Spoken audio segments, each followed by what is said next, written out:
Hello student, তোমাদের প্রত্যেককে welcome Ghosh computer একাডেমিতে। আমাদের বুলিয়ান অ্যালজেব্রা 4 নম্বর ক্লাস শুরু করছি আজকে। 4 নম্বর ক্লাসে আমরা শিখব সবচেয়ে ইম্পর্টেন্ট একটি তোমাদের বিষয়, সেটা কার্নো ম্যাপ। দেখো, এই আমাদের কার্নো ম্যাপের নোটস, খুব মন দিয়ে ক্লাসটা করবে। কার্নো ম্যাপ নিয়ে অনেকেরই অনেক সমস্যা আছে, তো তোমরা ক্লাসটা খুব মন দিয়ে করো। তোমরা জানো তোমাদের কিন্তু সিলেবাসে কার্নো ম্যাপ আছে। কার্নো ম্যাপটা তোমাদের কিন্তু বুলিয়ান অ্যালজেব্রার মধ্যে আছে কার্নো ম্যাপ, ঠিক আছে? তো আমরা কিন্তু বুলিয়ান অ্যালজেব্রাতে পুরো সিলেবাসটা কমপ্লিট করে দিয়েছি এক্সেপ্ট কার্নো ম্যাপ। তো কার্নো ম্যাপটা আমরা আজকে থেকে শুরু করছি, খুব মন দিয়ে ক্লাসটা ফলো করো। তো তোমাদের কিন্তু এই বুলিয়ান অ্যালজেব্রা কম্পিউটার সায়েন্সও আছে, কম্পিউটার অ্যাপ্লিকেশনও আছে। তো চ্যাপ্টার 4 থেকে আমরা আজকে কার্নো ম্যাপ শুরু করব। আর সবাই জানো অবশ্যই আমাদের কিন্তু প্লে লিস্ট বানানোই আছে। এই হচ্ছে আমাদের বুলিয়ান অ্যালজেব্রার প্লে লিস্ট, দেখো আসছে। আচ্ছা, এই হলো আমাদের বুলিয়ান অ্যালজেব্রার প্লে লিস্ট। 3টা ভিডিও অলরেডি দেওয়া আছে, আজকে ভিডিওতে 4 নম্বর ভিডিও চলবে।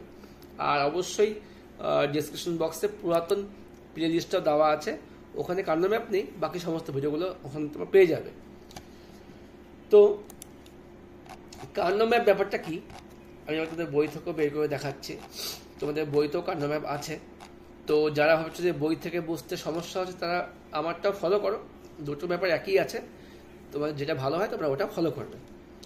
দেখে নাও কার্নো ম্যাপ কি। কার্নো ম্যাপ হলো বুলিয়ান এক্সপ্রেশনকে কে হবে সরল বা মিনিমাইজ করার পদ্ধতিগত উপায়। একটা বুলিয়ান সমীকরণ আছে, আমি তো ওকে সরল করতেই পারি, আমাদের আগে শিখেছি কী করে সরল করতে হয়। তো সে সরলটাই আমি কার্নো ম্যাপের আকারে করব।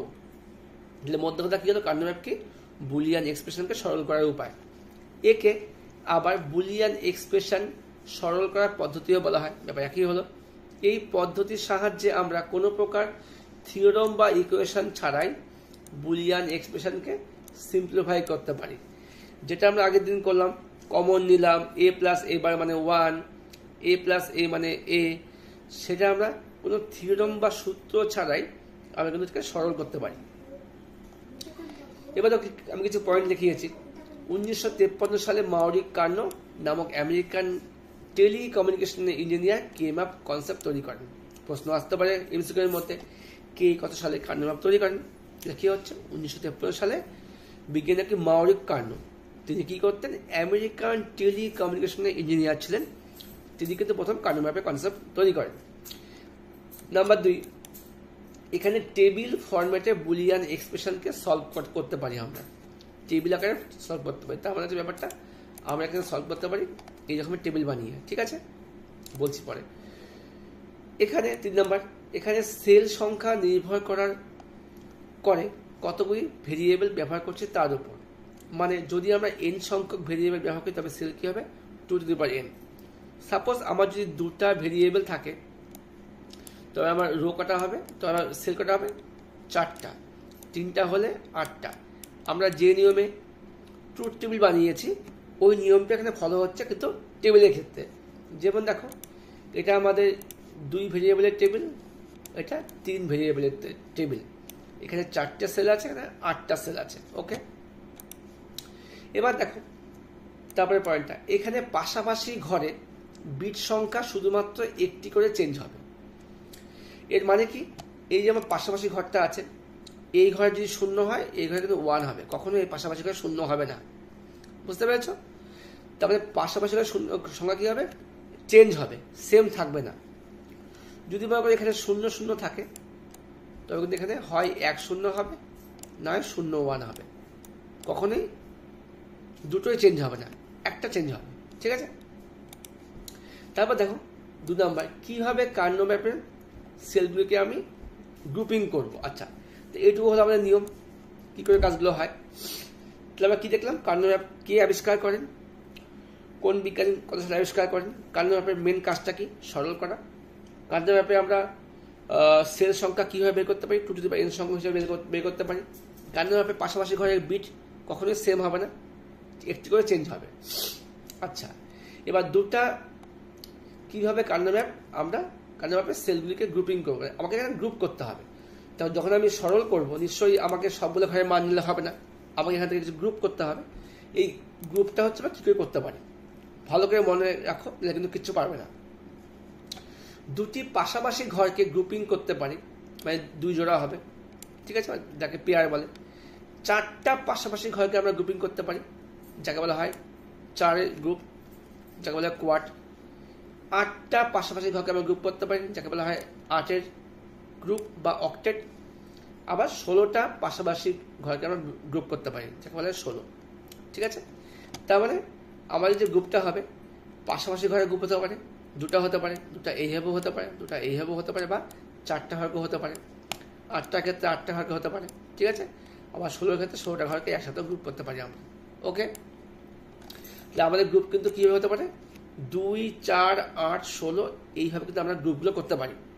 ওকে, গ্রুপিং সবসময় রো এবং কলাম বরাবর করতে হবে, কোনো মানে কোনাকুনি করতে পারবো না।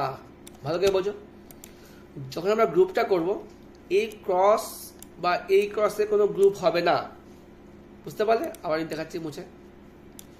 যখন তুমি গ্রুপটা করবে অবশ্যই এই কোনাকুনি গ্রুপ বা এই কোনাকুনি গ্রুপ কখনোই হবে না।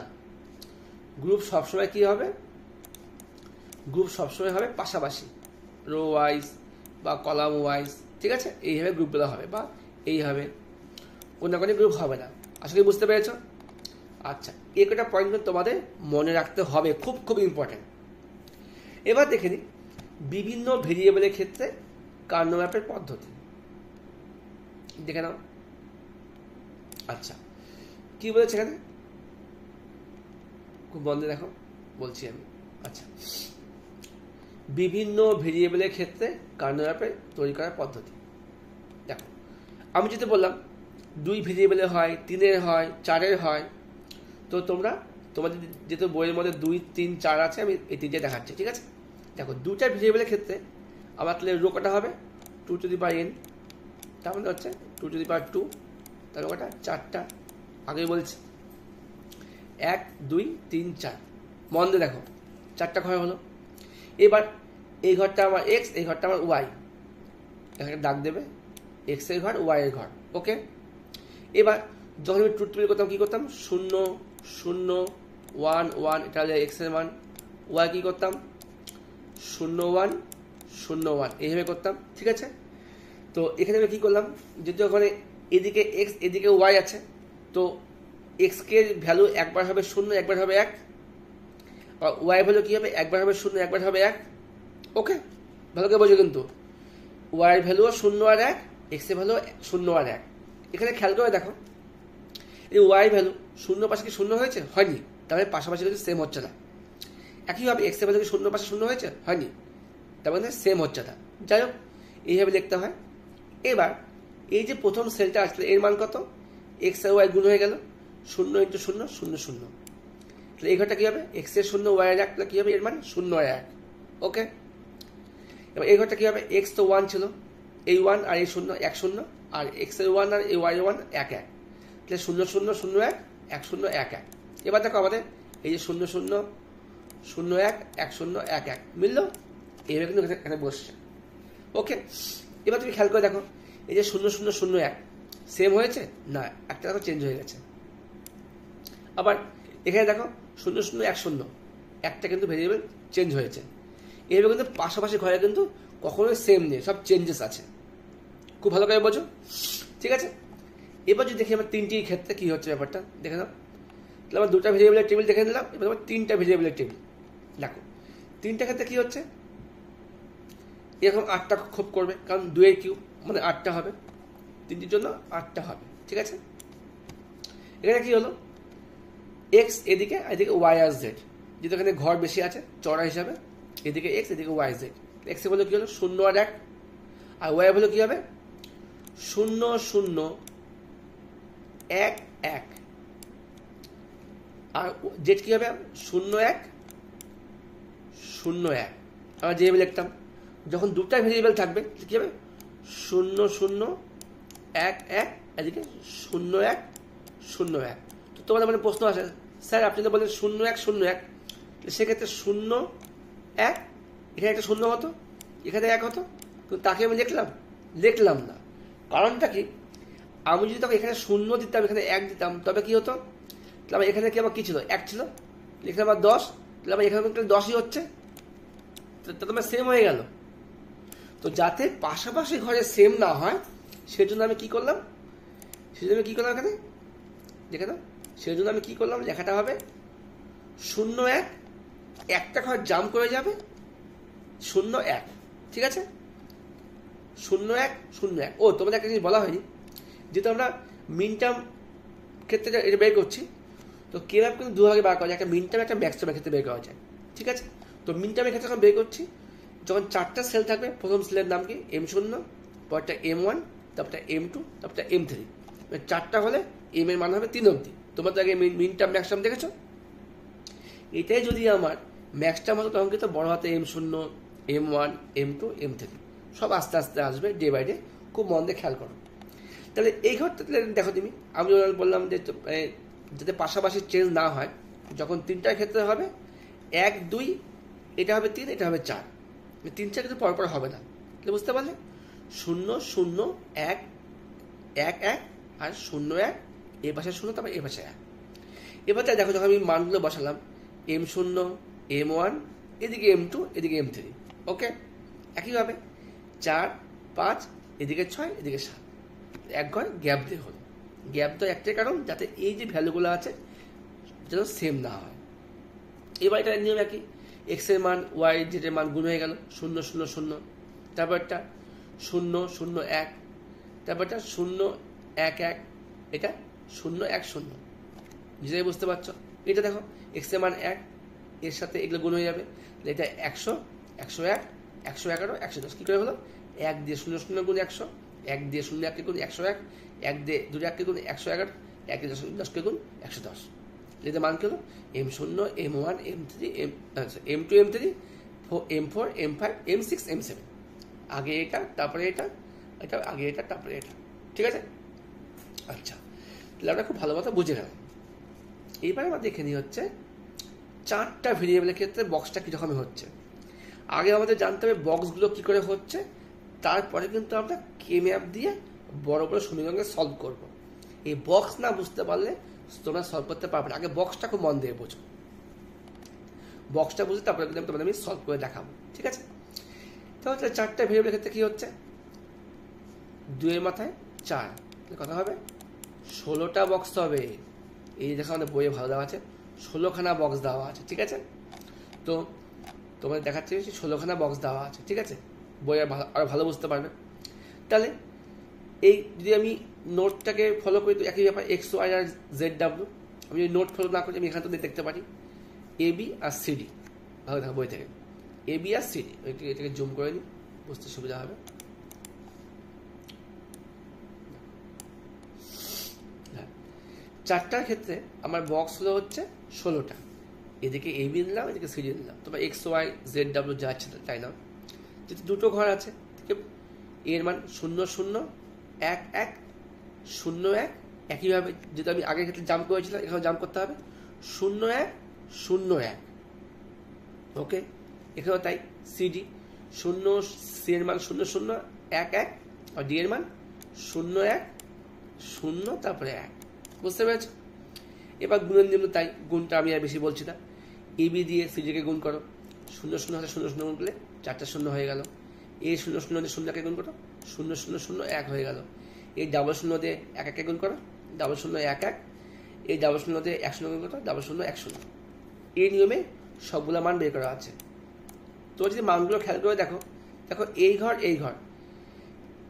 কি আছে, এ চেঞ্জ হয়নি, বি চেঞ্জ হয়নি, সি চেঞ্জ হয়নি, বাট দেখো ডি চেঞ্জ হয়েছে। আমি কি বলছিলাম, দুটো ঘরের পাশাপাশি ঘরের মধ্যে একটা ভেরিয়েবল চেঞ্জ হবে, ঠিক আছে। এই চেঞ্জ করার জন্য কিন্তু আমরা জাম্প করছি। তাহলে আমরা এইভাবে সবগুলোকে গুণ করে নিলাম।